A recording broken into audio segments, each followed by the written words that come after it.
మన దేవాలయాలను రక్షించమని అడగడం నేరమా? మనకు ఆ హక్కు లేదా?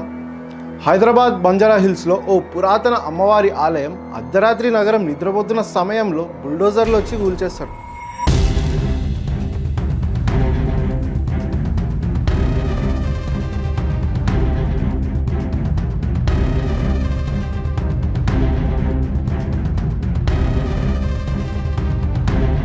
వంద గజాల చిన్న గుడి ఎవ్వరికి ఇబ్బంది కలిగించలేదు. అయినా ఆలయం కూల్చి అందులో ఉన్న అమ్మవారి విగ్రహాన్ని కూడా తీసుకెళ్ళిపోయారు.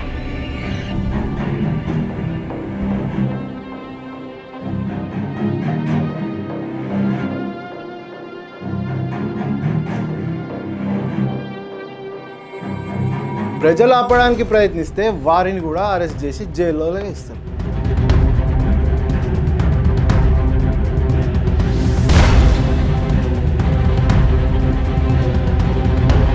ఇది సెక్యులరిజం పేరు మీద జరుగుతున్న న్యాయమా లేదా హిందువుల మీద ప్రభుత్వం చేస్తున్న దాడా? ఇది ఖచ్చితంగా సెక్యులరిజం అయితే కాదు. ఇది సనాతన ధర్మంపై జరుగుతున్న దాడి. ఇప్పుడు ఈ విషయాన్ని మనం మాట్లాడుకోవాలి. నమస్తే, వెల్కమ్ టు రిఫ్లెక్షన్ న్యూస్. రాత్రి 3:30 హైదరాబాద్ నగరం నిద్రపోతుండగా బంజారా హిల్స్ రోడ్ నెంబర్ 12లో ఒమేగా హాస్పిటల్ వెనుక ఉన్న 50 ఏళ్ల పురాతనమైన మాతారాణి అమ్మవారి ఆలయం కూల్చడానికి ప్రభుత్వ బుల్డోజర్లు వచ్చాయి. 100 గజాల స్థలంలో ఉండే ఈ ఆలయాన్ని అర్ధరాత్రి సమయం లాంటి వేళ చూసి కూల్చేసారు.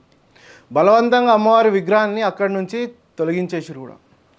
ప్రజలు ఆపడానికి ప్రయత్నించగా వారిని పోలీసులు కస్టడీలోకి తీసుకొని జైళ్ళకు కూడా తరలించారు.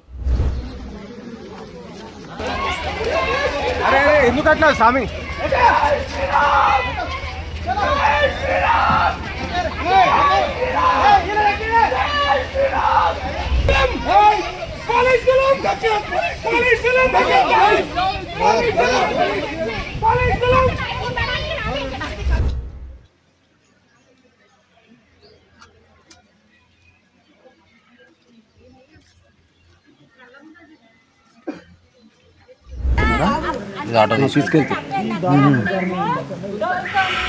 అసలు ఇది సెక్యులరిజమా లేదా కేవలం హిందూ విశ్వాసాలపై జరుగుతున్న వ్యూహాత్మక దాడి అంటారా? ఇది కేవలం ఈ మధ్య నిన్న మొన్న రాళ్లతో నిర్మించిన గుడి కాదు. ఇది 40 నుంచి 50 ఏళ్ళుగా భక్తుల విశ్వాసానికి ఆధారంగా నిలిచిన పవిత్రమైన అమ్మవారి స్థలం. ప్రతిరోజు స్థానికులు అమ్మవారిని దర్శించుకొని మనస్ఫూర్తిగా నమస్కరిస్తూ కష్టాల్లో ఆశ్రయం పొందే స్థానంగా మార్చుకున్నారు దాన్ని. తమ మనసులోని కోరికలను అమ్మవారికి అర్థిస్తూ ప్రార్థనలు చేస్తూ వచ్చారు.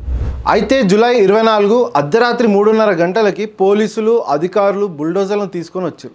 అక్కడి భక్తులు అడ్డుకోవడానికి ప్రయత్నించిన స్థానికులు ఎంత విన్నపించుకున్నా కానీ పోలీసులు బ్యారికేడ్లు వేసి అధికారులకు రక్షణ కల్పిస్తూ పోలీస్ బందోబస్తు మధ్య ఆలయాన్ని కూల్చేశారు. రెవెన్యూ అధికారులు మాత్రం ఇది ప్రభుత్వ భూమిపైనే ఉంది అని చెప్తున్నప్పటికీ ఒక్క 100 గజాల విస్తీర్ణం కూడా ఉండని ఈ ఆలయాన్ని హుటాహుటిన అర్ధరాత్రి సమయంలో కూల్చడానికి అవసరం ఏముంది? ఈ దేవాలయం రోడ్ల మీద లేదు, ట్రాఫిక్ అడ్డం కూడా లేదు. కానీ ఈ ఆలయాన్ని రాత్రికి రాత్రి కూల్చి ప్రాణప్రతిష్ఠ చేసిన అమ్మవారిని తీసుకెళ్ళిపోయారు. ప్రజలు ఆపడానికి ప్రయత్నించగా వారిని పోలీసు కస్టడీలోకి తీసుకొని జైళ్ళకు కూడా తరలించారు. ఇక్కడ ఒక ముఖ్యమైన విషయం జరిగింది. అదే ఈరోజు బీజేపీ నేత మాధవిలత గారు ఈ ఆలయం వద్దకు వచ్చి తెలంగాణ ప్రభుత్వ అధికారులు చేస్తున్న అన్యాయాన్ని ప్రశ్నించారు. వారు మాట్లాడుతూ 100 గజాల కంటే చిన్న అయిన ఈ ఆలయం ఎవ్వరికి ఇబ్బంది కలిగించలేదు. అయినా ఎందుకు అర్ధరాత్రి బుల్డోజర్లు వచ్చాయి? ఎందుకు హిందువుల విశ్వాసాలను ఇలా తుంచేస్తున్నారని ప్రశ్నించారు. కానీ పోలీసులు ఆమెను ఆపి అరెస్ట్ చేశారు. మాధవిలత గారు చేసిన తప్పేంటి? ఒక ఆలయాన్ని రక్షించమని అడగడమేనా? ఆమె పోరాటం మన భవిష్యత్తు కోసం, మన ధర్మం కోసం. ఇలాంటివి ఒక్క హైదరాబాద్లోనే కాదు, దేశమంతా జరుగుతూనే ఉన్నాయి. ఇల్లీగల్ అని హిందూ ఆలయాలను లక్ష్యంగా చేస్తారు. భక్తులతో చర్చించకుండా ఒక్కసారిగా పోలీసులు బుల్డోజర్లు తీసుకొని వస్తారు. కానీ ఇతర మతాల నిర్మాణాలు రోడ్లపై, ఫుట్పాత్లపై, ఫ్లైఓవర్ల కింద ఉన్న రైల్వే స్టేషన్ భూమిపైన ఉన్న ఎవ్వరు తాకం కూడా తాకరు. ఎందుకు 3:30 బుల్డోజర్లు హిందూ ఆలయాల కోసం వస్తాయి కానీ ఇతర మసీదు, చర్చిల మీదకి ఎందుకు వెళ్ళవు? ఎందుకు ఇక్కడ చూపించే సెక్యులరిజం అక్కడ చూపించలేరా? ఇది నిజమైన సెక్యులరిజమేనా? కాదు, ఇది డబుల్ స్టాండర్డ్స్ మాత్రమే. హిందూ ఆలయాలు ఇల్లీగల్ అని కూల్చేస్తారు, ఇతర మతాల నిర్మాణాలను మాత్రం వదిలేస్తారు. ఎందుకంటే అక్కడ ఓట్ బ్యాంకులు ఉంటాయి కాబట్టి. ఇది మన సనాతన ధర్మంపై దాడి. ఆలయాలు కేవలం నిర్మాణాలు కావు, అవి మన సంస్కృతిని నిలుపుకునే కేంద్రాలు. ఒక ఆలయాన్ని కూల్చడం అంటే మీ విశ్వాసానికి విలువ లేదని చెప్పడం, మన సమాజాన్ని బయట పెట్టడం, మన సంస్కృతిని తుడిచివేయడం. ఇది హైదరాబాద్లో జరిగింది, రేపు మన ఊరిలో కూడా జరగవచ్చు. ఇప్పుడు మనం ప్రశ్నించాలి, మనం మౌనంగా ఉండకూడదు. మాధవలత గారు చూపించిన ధైర్యానికి మద్దతు ఇవ్వాలి. ఆమెను అరెస్ట్ చేసినందుకు వెనకటి అసలు కారణం తెలుసుకోవాలి. ఆమె పోరాటం మన కోసం, మన ఆలయాల కోసం, మన సనాతన ధర్మం కోసం. సనాతన ధర్మాన్ని మన పూర్వీకులు రక్షించారు. ఇప్పుడు మనం రక్షించుకునే సమయం వచ్చింది. మన దేవాలయాలను అక్రమంగా కూల్చే ఈ వ్యవహారాన్ని నిలువరించాలి. దీనిపైన మీరేమనుకుంటారో కామెంట్స్ తెలపండి. అంటిల్ దెన్, జై హింద్, భారత్ మాతాకి జై.